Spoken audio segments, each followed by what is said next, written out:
李长寿当时叹了一口气，是这般回答的：哎，师妹啊，你可知咱们这座小琼峰倾注了为兄多少心血？如今整座山体的工程已经完成了80%，其内打入了672枚阵基。核心的几组大阵有天罡之术阵基的杀阵，小周天之术阵基的困阵，还有大周天之术阵基的防御大阵。阵基不同组合，可变化的阵法过百。山体最中心处的阵眼已经被我放了一套堪比先天灵宝的5星灵珠，而且这些只是阵法方面。如果放弃小琼峰，就相当于放弃了我在龙族那边黑过来的总之，小琼峰是咱们的身家所在，更是今后安身立命的洞府。稍后这10年，我还会继续填充阵法，完成小琼峰整体的初步炼制。所以说，师兄背着我整天都在搞些什么名堂？阵法。灵儿低头看了看下方那片安静的丛林，仙石试着朝着山体内探究，最初毫无发现，仙石探查简直是一瞬到底。他又用心反复搜查了一阵，总算是寻到了一处隐藏在岩石纹路中的小型阵基。莫非师兄有很多很厉害的仇家？灵儿拍了拍额头，小手一攥，暗下决心。我绝对不能拖师兄后腿，做好这些力所能及之事，一定要成为师兄的助力。提起助力2字，灵儿就想起了昨晚师兄说的另一件大事。云霄仙子，先天生灵，圣人弟子，远古大能，美丽动人，温柔贤惠，这咋办？明显不是对手。灵儿的秀眉轻轻皱着，时不时沉吟几声。她早就到了要开始勘察的林边，却在云上忘记落下来。此事必须从长计议。蟠桃宴一连开了3日，虽然比起龙宫宴会动辄数月起步，蟠桃宴确实短了一些，但是这一次蟠桃宴该做之事都已经达成，灵果蟠桃也都拿给了各位仙家品尝，举办太长也没有什么意义。3日前龙族来时都是以宾客自居，3日后龙族走时已是自称臣下，行礼也是自然流畅，丝毫没有什么心理障碍。急速任命哪家强，四海龙宫找龙王。蟠桃宴收场，各仙神散去，玉帝也回了凌霄殿。李长寿则趁机带上赵公明赶往月老的姻缘殿中。此时赵公明在天庭中随意行走，也是得了玉帝暗中允许，虽然不允许也没人敢阻拦。穿过云雾，上下云海，月老之家遥遥在望。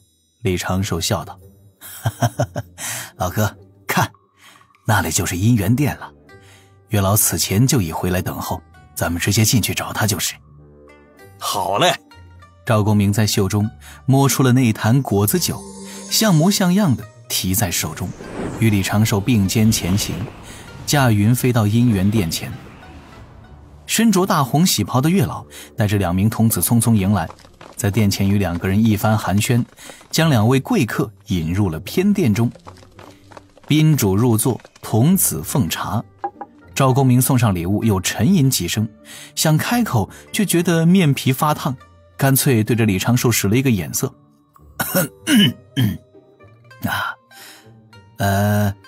公明老哥这一次过来是有一事要请教月老。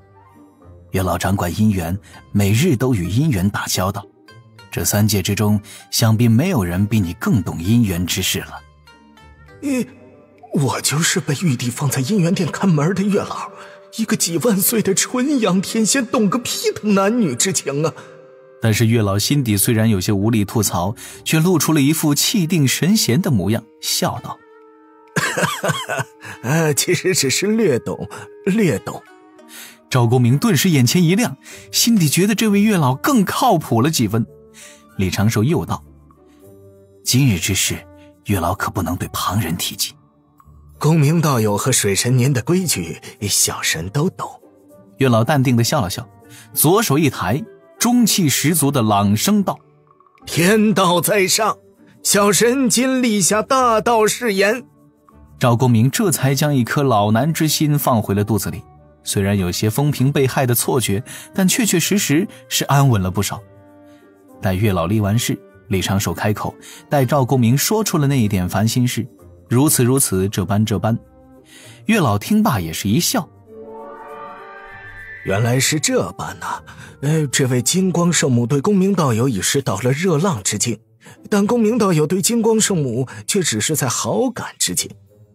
月老用仙识偷看了眼自己在袖中的玉符，生怕自己说错了这几个境界。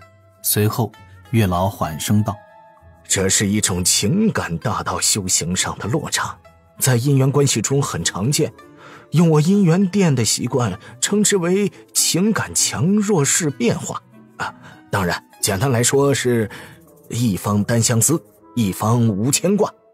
赵大爷不由缓缓点头，虽然有些似懂非懂不明觉厉，但确实是很有道理的样子。当下月老按玉符上记着的话语一句一句地扯了起来，赵公明在旁听的是双眼渐渐放光，李长寿想要开口说话，都被赵公明给摁住了，让他暂时别打岔。那一枚玉符是月老回返姻缘殿时一位童子奉上的，说是昨日有一位陌生的天将送来。月老打开看了两眼，便知这是水神给他准备的答案。月老话不过10数句，赵公明已经是恍然大悟状。按月老的意思，是贫道去正面面对金光师妹，与她开诚布公的谈一谈。不错，这是最基本的解决之法。月老沉声道：一味躲避解决不了问题，一刀斩下也有可能错失自身姻缘。嗨，贫道不孤，有长庚呢，何必再找什么姻缘呢？李长寿禁不住额头挂满了黑线，月老忙道：哎呀，道友可不要这般想，好友知己是一回事，伴侣夫妻又是另一回事。正所谓孤阴不生，孤阳不长阴阳并济也是一条大道。道友乃先天生灵，本无繁衍之事，故无自身之欲，与后天生灵天生就有伴侣之需自不相同。但生灵不分先后，今有道心空缺，道友自先天诞生时便分为男子，这也是注定了，命中会遇到这般佳人呐。一旁李长寿顿时笑眯了眼，这一段纯属于月老自由发挥，也颇有水平。赵公明抚须沉吟，问：那我试着跟金光妹妹相处相处？此事还是由老哥你自行斟酌，旁人插不上嘴。这可该怎么办呀？赵公明不由起身走了2步，叹道：哎呀，你们有所不知啊，每次贫道想与金光师妹说话，她都是用那种热切的眼神注视着贫道。哎呀，贫道当真是没这般心思，但又不忍心伤她心神，很绝的话也说不出口。李长寿和月老对视一眼。月老，此地可有金光圣母的姻缘泥塑？这个……月老抚须沉吟，先天生灵不入姻缘殿，也不知金光圣母根脚如何。不过公明道友在此地并无泥塑，故这段姻缘归不得小神管呐。赵公明顿时一阵发愁，这事儿该如何才能圆满呢？不如写封信吧。李长寿笑着给了提议。老哥，你将自己想说的话写在信中，然后托人转交过去，这般既可仔细斟酌，又可不去直接面对，还能让他冷静下来仔细思索。写信？赵公明眨眨眼，随后一拍大腿赞道：嘿嘿，还是老弟你主意多。走，咱们就去那海神庙琢磨琢磨这封信该怎么写。当下赵公明拉着李长寿匆匆辞别月老，朝着姻缘殿大门走去。临走之前，赵公明突然问了一句：老弟，你的姻缘按理都在这儿，来都来了，何不带老哥去看看呢？李长寿连忙传声：“老哥又忘了，我这几个名号不能混淆。”哦，也对也对。赵公明倒也没有坚持，与李长寿一同飞往南天门处。刚才那一瞬，李长寿的冷汗都冒出来了。赶去南天门时，李长寿故意放慢了匀速，笑着问出了这一次邀请赵公明来天庭一游的目的。老哥，你看这天庭如何？赵公明点点头，赞道：灵气充沛，大道有宗，说是修行圣地也不为过呀。但是赵公明话音一转，又摇头道：哎呀，只可惜天道之力太浓厚，总让人觉得有些别扭且不舒适啊，感觉一言一行都有天道监管，颇不爽利。天道至公无私，监管又有何妨？大概是咱平日里逍遥自在惯了。赵公明看着这还有些荒芜的天堂，各处云蒸霞蔚，随处奇山丽景，赵公明负手而笑：我不慕天庭之功德，自不愿被天庭所辖管，更不愿有什么君臣之道。修道为何呀？先长生后逍遥，寻的是无拘无束，为的是念头无阻，不然何以求得超脱，又何以寻至真我呀？老哥之言令人深思。此时南天门已是在望，赵公明突然嘿嘿一笑，身上那一份高手气质瞬间消失无踪。走，先去你海神庙写信再说。啊，老哥直接去便是，我这一具化身还要在天庭忙碌，那里已经有化身在等着老哥了。嘿，你这化身来化身去的。赵公明笑骂了一声：哪天非要把你这本体捉来痛饮他3天3夜？哦对，若非我二妹现身，你本体也是极难露面的。哎，什么兄弟好友，就是不如红颜知己啊。哼！李长寿老脸一红，苦笑着看着赵公明。赵公明哈哈大笑几声，驾云径直飞出南天门。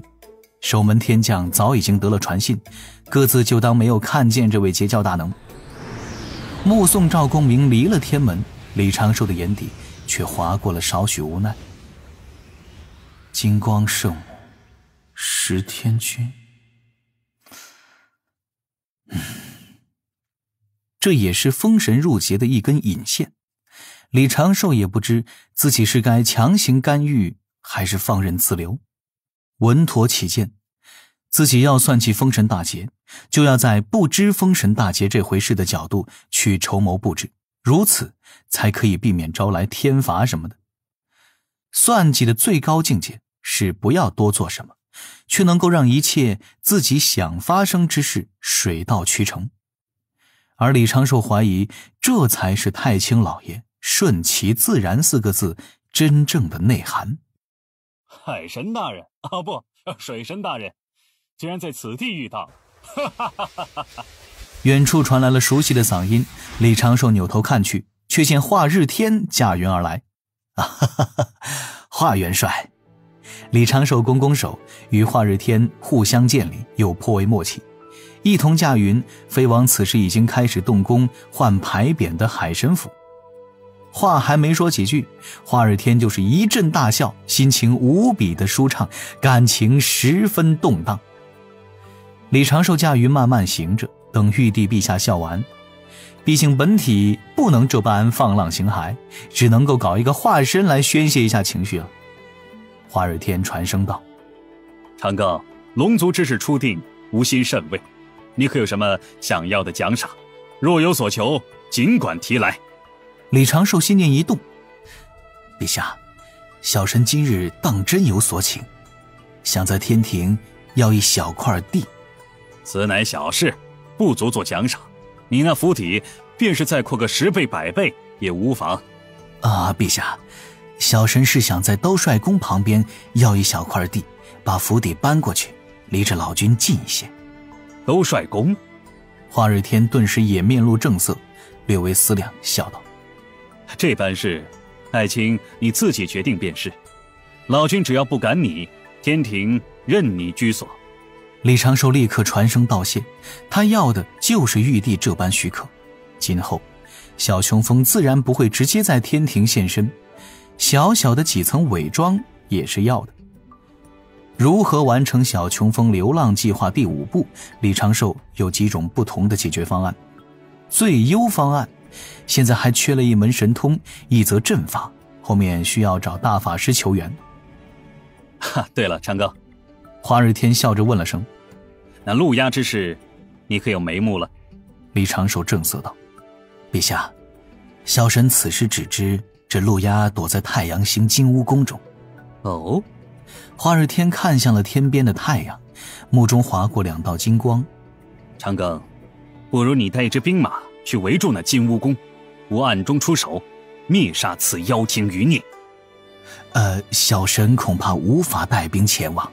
也对，差点忘记你化身都是纸做的，进不得火。